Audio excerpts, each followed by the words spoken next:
la expresión Hijo de Dios. Esta expresión no está indicando que Jesús sea un hijo cronológico, como nosotros los seres humanos tenemos un padre. No está indicando que Jesús sea un hijo de Dios. Esta expresión enfatiza o indica la deidad de Jesús. Enfatiza la estrecha relación entre Jesús y el Padre. Y no está indicando que Jesús sea un hijo físico de Dios. Es un título mesiánico. No está señalando un momento cronológico.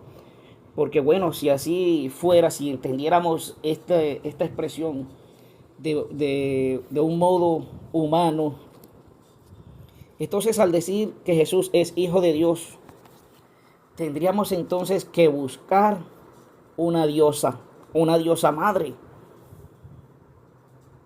Y nosotros sabemos que eso es algo antibíblico. No hay una diosa madre para decir que Jesús es hijo de Dios físico. Entonces, esta expresión no señala un momento cronológico de Jesús. Y más bien vamos a ver ahora a qué se refiere. Pero primero tengamos en cuenta que no debemos tener o utilizar esta expresión de una forma o desde la concepción humana de que si hay un hijo, hay un papá. No es que Dios el Padre sea el Padre o el papá físico de Jesús. Y quiero invitarles a buscar en el libro de San Lucas, en el capítulo 1. San Lucas capítulo 1, versículo 35. Es un texto bastante conocido que dice: respondiendo el ángel le dijo, el Espíritu Santo vendrá sobre ti, y el poder del Altísimo te cubrirá con su sombra, por lo cual también el santo ser que nacerá será llamado Hijo de Dios.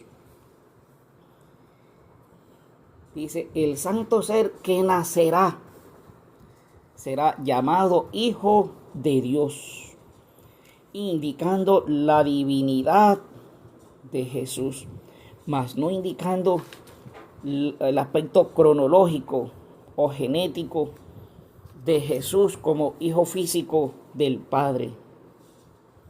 El santo ser que nacerá será llamado Hijo de Dios. Ahora,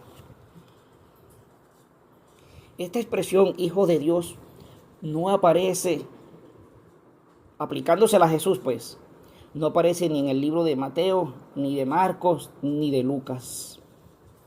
Solo en el Evangelio de San Juan es donde Jesús se aplica el título el Hijo de Dios. Algunos pasajes son, por ejemplo, San Juan 5:25, San Juan 9:35, 10:36 y 11:4.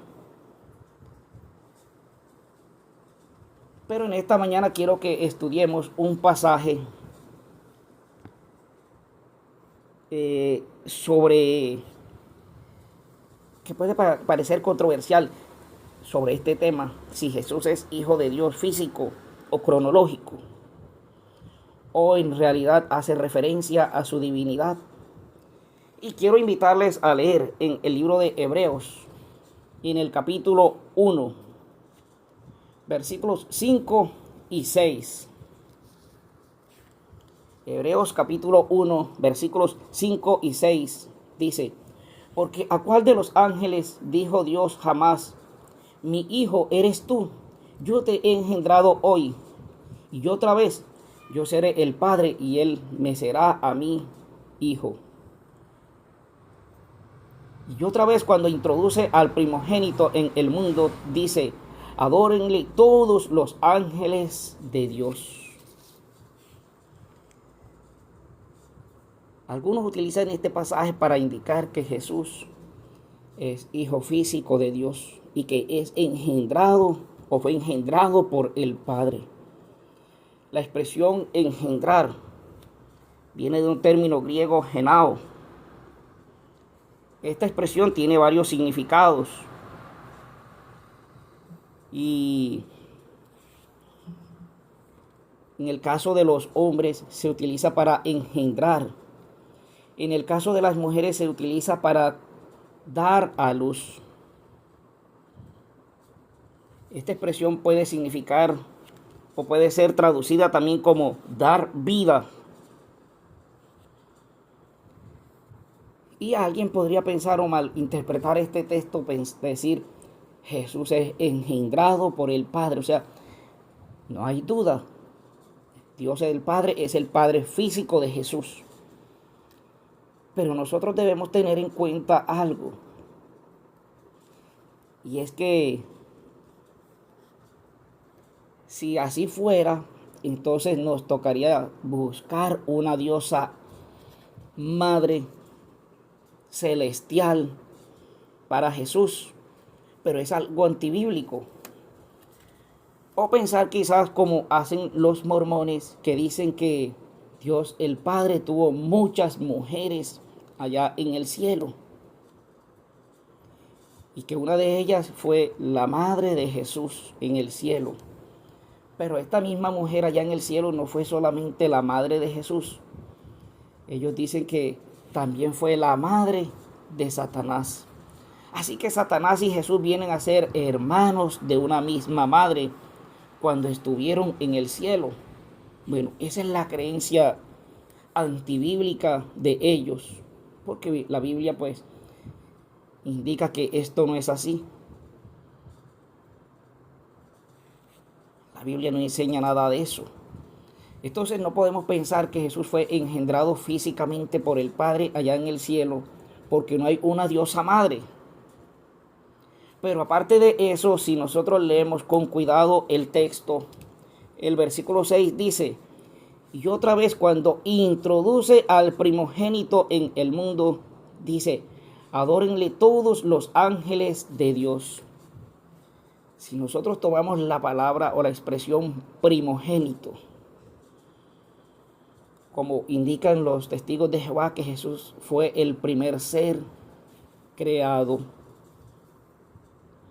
Entonces la pregunta sería, bueno, ¿y qué ángeles le adoraron cuando lo introducen al mundo, cuando Dios lo creó o cuando nació? ¿Qué ángeles le adoraron si Jesús es el primogénito? ¿Qué ángeles habían entonces para adorarle en ese momento? Allí mismo entonces se contradice esa creencia. Ahora, ¿a qué hace referencia entonces o a qué está indicando esta expresión en este pasaje? Esta expresión está haciendo referencia a la encarnación de Jesús.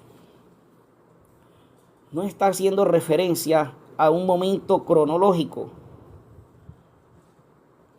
El versículo 2 dice de Hebreos 1, capítulo 1: en estos postreros días nos ha hablado por el Hijo, a quien constituyó heredero de todo y por quien asimismo hizo el universo.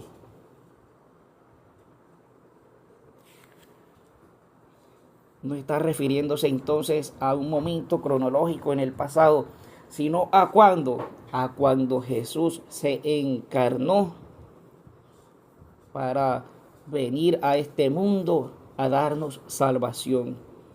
No está haciendo referencia a un momento cronológico que sucedió por allá en la eternidad, en los siglos de los siglos del pasado, sino cuando lo introduce al mundo, es decir, aquí, a esta vida, a este planeta. Ahora quiero leer con ustedes otro uso que se le da a esta expresión en el libro de Hechos, en el capítulo 13. Vamos a leer los versículos 33. Y podemos leer también el 34.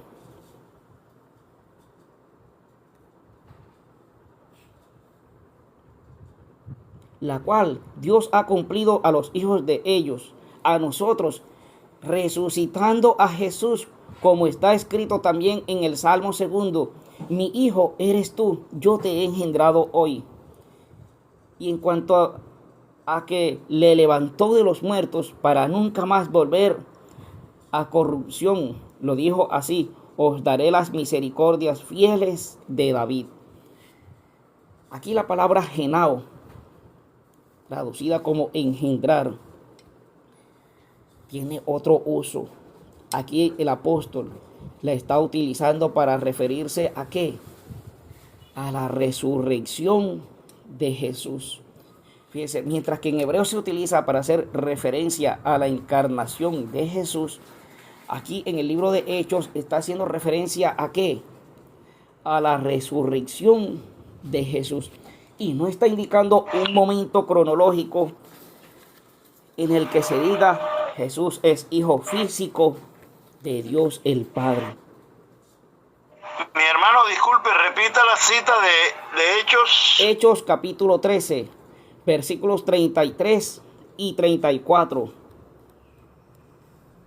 Ahora fíjense, no podemos entonces decir que al utilizar la expresión engendrar o engendrado refiriéndose a Jesús, está refiriéndose a un momento cronológico en el pasado por los siglos de los siglos o en la eternidad. Está haciendo referencia a este mundo, a cuando Jesús fue encarnado o se encarnó, se hizo humano. Y por su vida de santidad, por venir del Padre, entonces al ser humano, para hacerse humano, adopta el título de Hijo de Dios como un título, mas no como algo físico.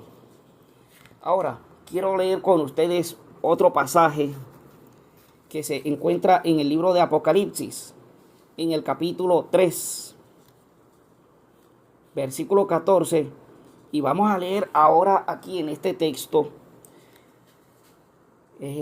cómo de pronto alguien puede tergiversar este texto y decir Jesús fue creado o Jesús viene o nació del Padre o fue engendrado. Bueno,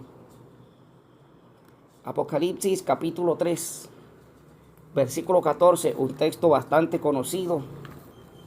Y escribe al ángel de la iglesia en la Odisea: he aquí el amén, el testigo fiel y verdadero, el principio de la creación de Dios, dice esto. ¿El principio de qué? De la creación de Dios.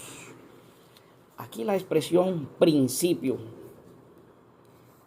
tiene un uso pasivo y un uso activo. Un uso pasivo, esta expresión hace referencia a alguien que recibe la acción de una forma pasiva. Es decir, que alguien podría tergiversar esta expresión y decir, bueno, Jesús fue el primero en ser creado. Pero entonces, si utilizamos esta expresión de una forma pasiva para decir que Jesús fue el primer ser creado, entonces ya entraría en contradicción con Hebreos 1:6, donde dice que cuando le crearon supuestamente se le ordenó a los ángeles adorarle. Y si fue el primero en ser creado, entonces ¿qué ángeles le adoraban, le iban a adorar en ese momento? Y ya habría una contradicción. Entonces esta expresión arjé, traducida como principio, no podemos emplearla de una forma pasiva. De una forma activa es que se puede utilizar. Muchos la podrían utilizar de una forma pasiva y decir Jesús fue el primero en ser creado, pero entraría en contradicción con Hebreos 1:6. Ahora, si le utilizamos de una forma activa, yo sé que ustedes recuerdan que cuando estuvimos por allá en 10º grado, cuando estudiamos filosofía, uno de los primeros temas de estudio de filosofía es el arjé. ¿Qué es o qué era el arjé para los griegos? el arjé o principio del que tanto se preocupaban los filósofos. Ellos se preocupaban por buscar el origen de la vida, de dónde viene todo, cuál es el principio dador de la vida, cuál es el arjé. Y entonces nosotros recordamos que hubo algunos filósofos griegos como Tales de Mileto que dijo, no, el principio de la vida o la vida se origina en el agua. Luego viene Anaxímenes y dice, no, el principio de la vida es el aire. En el aire está la vida. Porque sin aire no podemos vivir. Y bueno, Anaxímenes podría decir, al decir el agua, pues cualquiera diría, nuestro cuerpo está compuesto de un 70% aproximadamente de agua. Pero Demócrito dijo, no, la vida viene de átomos. Y bueno, la materia está dividida en átomos, pero ¿de dónde vienen esos átomos? Pero Empédocles dice, no, la tierra está compuesta, la vida está compuesta por tierra, agua, aire y fuego. Por lo tanto, la vida se origina en estos 4 elementos, la tierra, el agua, el aire y el fuego. Esa era la cuestión o la discusión filosófica de los griegos en aquel tiempo. Pero ahora viene el apóstol San Juan y él no dice que el origen de la vida está en el agua, en el aire, en la tierra o en el fuego. El apóstol San Juan dice, el principio de la creación de Dios, indicando que ¿qué? Que el principio de la creación de Dios dice esto, hablando de quién, del testigo fiel y verdadero, ¿quién? Jesús. En otras palabras, el apóstol Juan está diciendo, el origen de la vida, la chispa de vida, el principio de la existencia que tanto han buscado los griegos, no está ni en el agua, ni en el aire, ni en el fuego, ni en átomos. El origen de la vida está en el testigo fiel y verdadero. ¿Quién? Jesús. Él les está diciendo, el origen de la vida es Jesús. ¿Y cómo comprobamos esto? Bueno, podemos leer en el libro de San Juan, en el capítulo 1, versículo 1 al 3. Texto también bastante conocido, que dice, en el principio era el verbo, y el verbo era con Dios, y el verbo era Dios. Este era en el principio con Dios. Todas las cosas por Él fueron hechas, y sin Él nada de lo que ha sido hecho fue hecho. El versículo 4, en Él estaba la vida, y la vida era la luz de los hombres. Es decir, que aquí, Apocalipsis 3:14 no está diciendo o enseñando que el principio de la creación o el primero en ser creado fue Jesús. No, está diciendo el origen de la vida, el origen de la creación, el origen de todo lo que existe. ¿Viene de quién? De Jesús. Que la chispa de vida viene de Jesús. Y el texto no está indicando que Jesús fue el primero en ser creado, y mucho menos que Jesús fue creado. Entonces, a la pregunta, al decir que Jesús es el Hijo de Dios, ¿nos referimos a un momento cronológico en el cual Jesús llegó a existir? No. ¿O a un momento en el que el Padre lo creó o le dio vida? No. Esta expresión se utiliza para referirse en Hebreos capítulo 1, para referirse a la encarnación de Jesús, y en Hechos para referirse a la resurrección de Jesús. Ahora, ¿es Jesús el primero que fue creado? No. Al contrario, el texto hebreo indica que Jesús es el dador de la vida, que en Jesús, o que de Jesús es que depende nuestra vida, que depende nuestra existencia, que todo lo que tenemos y todo lo que hay viene de Jesús. Al decir que Jesús es un ser, es el Hijo de Dios, hace referencia a que es un ser divino, a su igualdad con el Padre. ¿Acaso un hijo es menos que el papá? No, tanto un padre como un hijo son iguales. Y en este caso, cuando se utiliza para Jesús, se utiliza para hacer referencia a su encarnación como humano.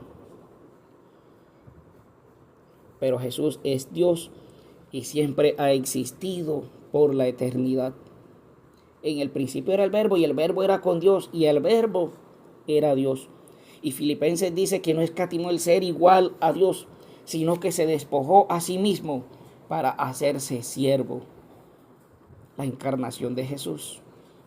Jesús es Hijo de Dios por su divinidad, un título que utilizó en esta tierra, mas no por haber sido un ser creado o engendrado en el concepto humano por el Padre. Hoy si de pronto tenemos dudas acerca de la divinidad de Jesús, si de pronto hay momentos difíciles de nuestra vida en los que de pronto pensamos, ¿dónde estás, Dios? ¿Por qué me has abandonado, Señor? No dudemos de Jesús. Jesús dijo en el libro de San Mateo, en el capítulo 28, he aquí yo estoy con ustedes todos los días hasta el fin del mundo. Entonces, ese mismo ser maravilloso, Jesús, como Dios Todopoderoso, hoy también está con nosotros en nuestros momentos difíciles. Pero debemos ir a Él. Oremos.